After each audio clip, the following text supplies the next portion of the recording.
What's happening, people? Liverpool Prophet back again with another video.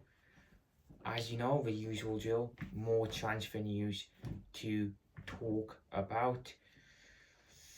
Oh my god, there's quite a bit to talk about. I mean, we're going to talk a bit more on Kirkes, maybe a bit more on certain other positions in the squad as well that need strengthening or are going to be strengthened. I think, there's quite a couple of stray fishings there. I wanted to talk as well a bit today about outgoings, who could potentially be moving on, and I wanted to say there's certain players that really need to move on. I've got to be totally honest, they need to be gone. So without further ado, also I wanted to talk a little bit about the SRB who has left for Madrid, and yep, we'll get into that now. I didn't really want to touch on this, but it's a topic of discussion. It's going to come up, but let's get into it. I mean, the snake was revealed today in his Real Madrid interview, and Lord and behold, he did his full press conference in Spanish. He was fluent in Spanish. Now, I thought he only made a decision 3 months ago. I thought Trent had only made a decision 3 months ago that he was going to leave Liverpool. Now, it takes an English person at least 9 to 12 months to be fluent in Spanish, and Trent apparently only made his decision 3 months ago. There's no chance he learnt Spanish fluently in 3 months. There's no chance. I think, again, this shows that he has always been, he's known he's going to go to Madrid for ages. I think that's what it's shown to me. He's been taking Spanish lessons on the sly while he was still with us. And, again, it's more snaky behaviour from a very snaky player. Just when you think it's died down, just when you think you've cooled off on it, the anger's gone, something like this happens, and it just angers you again, like it's angered me. Taking Spanish lessons on the sly while you're still with Liverpool. Man, look, I don't want to touch on Trent no more. He was unveiled at Madrid today. Good luck to the guy. He's Madrid's problem now. He's not our problem anymore. So that's the little segment of the snake I wanted to get out of the way, over and done with. So that's done. Good luck to you, mate. You're going to need it because you are not going to succeed at Madrid probably. So, yeah, good luck, mate. And let's end it with that. I don't want to really be speaking about Trent any more than I have to. So, yeah. Also, I wanted to talk a bit more about Kirkes now. I'm assuming the Kirkes deal gets done now in a couple of days.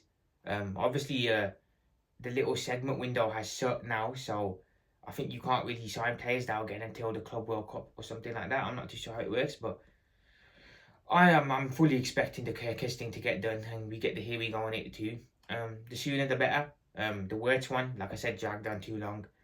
Let's just get this Kirkes one done, over and out with. Go into Bournemouth, negotiate with them, agree on a fee, get the player in. He wants to move to Liverpool. Get it done. Get it done, people. Get it done. Edwards and all them lot, because we need that left back. I'm assuming with Kirkes coming in, that means Tsimikas probably moves on, and Robertson becomes the backup, like I've said before. So I think it's good business. Robertson as a backup, that's solid depth on the bench. Tsimikas obviously has to move on. Not good enough for me, in my opinion. So Kirkes and Robertson on that left side, I like that. I like the idea of that a lot. On the right side, obviously, you have Connor Bradley and Frimpong now. That is going to be very interchangeable, isn't it? Like I said before in other videos, that right hand side can literally be swapped up every other week. 1 week you can play Frimpong there, 1 week you can play Bradley there. Interchangeable. And when was the last time we looked at the flanks and thought, yeah, they're changeable? For years, it was just Trent and Robertson. It was them only. No one was. You didn't really drop them. There was no competition for them. It was just those two. Now we're in a position where we can interchange our fullbacks regularly, and again, that's brilliant for me. As I said, more depth for us, more squad depth, more options, more competition. It's great. Now, look, I want to compete. Well, I think all of us want to compete in every single competition next year. We want to compete in the Premier League. We want to compete in the Champions League. We want to compete in the Cups, the FA Cup and the Carabao Cup. Now, the reason we only won one trophy this season was because the squad was too thin yet again. We always are in the conversation for multiple trophies, but The reason we don't win these trophies is because our squad depth always costs us. It's always costing us. Now, next season, I want us to be in a position where we can look at the bench and think, okay, if Salah's having a bad game, we can bring him on. If, say, I don't know, Diaz is having a bad game, bring someone on. If, someone's having a bad game, we can look to the bench and hopefully we can see options there and think, yeah, we can bring players on. You don't want to be in a position again next year where the first 11 is very good, but the depth on the bench is weak, because if Salah has a bad game, for example, you can't exactly look at the bench and think, okay, we can bring this guy on and he can make a difference. You're going to have to just rely on Salah to do something, pull something out of the bag. So, to compete for every trophy next season, we have to have good depth on the bench. We have to be in a position where we can look at our bench and feel comfortable. That's what Manchester City have done for years. For years, Manchester City look at their bench, and they have players to bring on. Down the years, they've had Bernardo Silva to bring on, Gundogan, back in the day, Sterling, Sane, Aguero even. They were stacked. Whereas with us, we've always had the good first 11, but after that, it's a bit meh, I'll be totally honest. But I think with Wirtz coming in, with Frimpong coming in, with Kirkes coming in, that provides more depth, because now, just looking at it from a bench perspective, you have Robertson on the bench, you have Bradley on the bench. Midfield, you got Endo on the bench, Jones on the bench. One of Szoboszlai, McAllister, Gravenberch will probably be on the bench to fit Wirtz into the system. So there's decent depth there now in the midfield. Obviously, attack-wise, we're stacked. I think we're still lacking a bit of depth in centre-back-wise. I wanted to talk a bit about centre-back-wise too, by the way. Like I said, it seems that Quansah now is wanted by Bayer Leverkusen. Now, I'm going to be totally honest. Do you really want to do more business with Leverkusen after how they dealt with the Wirtz thing? I'm not too sure, but Quansah wanted by Leverkusen. Great news. Great news. Send him off. Maybe we can get a cheeky little swap deal as well. Maybe there's a centre-back at Leverkusen who, is good on the eye. If the club are a bit smart, go get a swap deal. Send Quansah one way. Bring in another centre-back from Leverkusen. But, look, Quansah to Leverkusen, I think that's a good move for him as well.